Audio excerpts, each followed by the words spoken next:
Quel contenu faut-il consommer pour se former aux finances personnelles? Ça fait à peu près 2 ans que moi je me forme très sérieusement aux finances personnelles et donc j'ai lu beaucoup de contenu, j'ai regardé beaucoup de vidéos, j'ai écouté beaucoup de podcasts et je dois dire que ma conclusion c'est qu'en France les contenus sont très pauvres. Je m'inspire beaucoup de ce qui existe aux États-Unis, un petit peu aussi de ce qui existe au Canada. Parce que en France on a vite fait le tour, hein.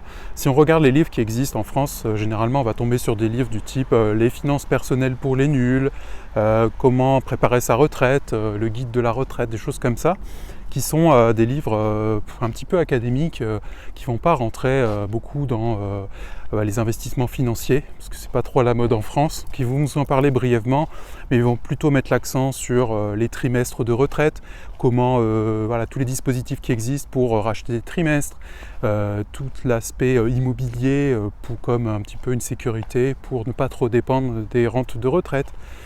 Ils vont parler également un petit peu de la psychologie du retraité qui ne doit pas trop s'ennuyer quand il est à la retraite, comment rester en forme, faire un petit peu de sport, etc. Bref, ok.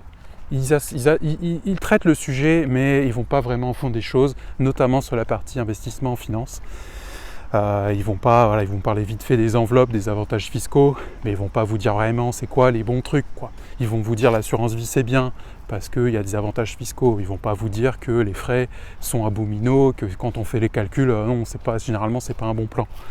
Donc si on veut aller plus loin, finalement il faut lire plus de contenu, il faut aller lire des livres américains. Donc moi j'ai notamment des livres que j'ai bien aimés, J.L. Collins, The Simple Path to Wealth. J'ai bien nommé aussi Millionaire Next Door, qui vous parle un petit peu des situations statistiques, à quoi ressemble un millionnaire dans votre entourage, qu'est-ce qu'il a, qu'est-ce qu'il n'a pas. J'ai aussi aimé le livre de John Bogle, The Little Book of Common Sense Investing, finalement qui confirmait un petit peu mes lectures préalables. Bon, il y en a d'autres que j'ai pas lus malheureusement, donc je ne peux pas vous donner mon avis sur tous les livres.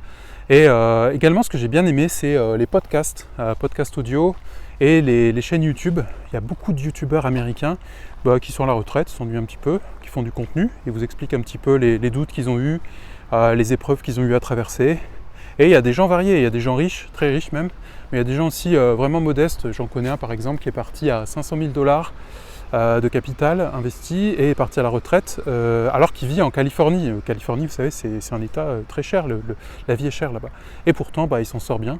Bon, après, il a eu des revenus avec YouTube, donc c'est un peu de la triche. Mais même sans ses revenus YouTube, il nous fait des rapports sur son patrimoine et il s'en sort, quoi.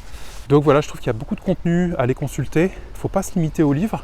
Il faut aussi, voilà, conseil moderne, il faut aussi regarder YouTube, un petit peu les podcasts audio, faire ses petites recherches et puis avec le moteur de recherche, on trouve ce qui nous plaît et multiplier ses sources d'informations.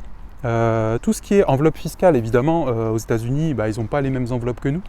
Ils vous parlent de 401k, Roth IRA, etc. Bon, voilà, on n'a pas les mêmes lois, mais on peut transposer, on peut se dire, ce compte-là, il est fiscalisé, ce compte-là, il est défiscalisé, voilà les stratégies que je peux mettre en œuvre, également dans mes comptes français fiscalisés. Donc par exemple, le truc logique, c'est quand vous êtes sur un PEA, investissez dans les actions, parce que c'est défiscalisé. Pareil sur un PER, investissez sur le très long terme avec des actions. Ne mettez pas votre poche obligataire dans votre PER, par exemple. Ça n'a aucun sens. Donc il y a des conseils comme ça qu'on n'a pas en France, qu'on peut trouver aux États-Unis, mais qu'il faut transposer et il faut comprendre l'anglais. Mais bon, je pense qu'aujourd'hui, c'est indispensable pour être fort en finances personnelles.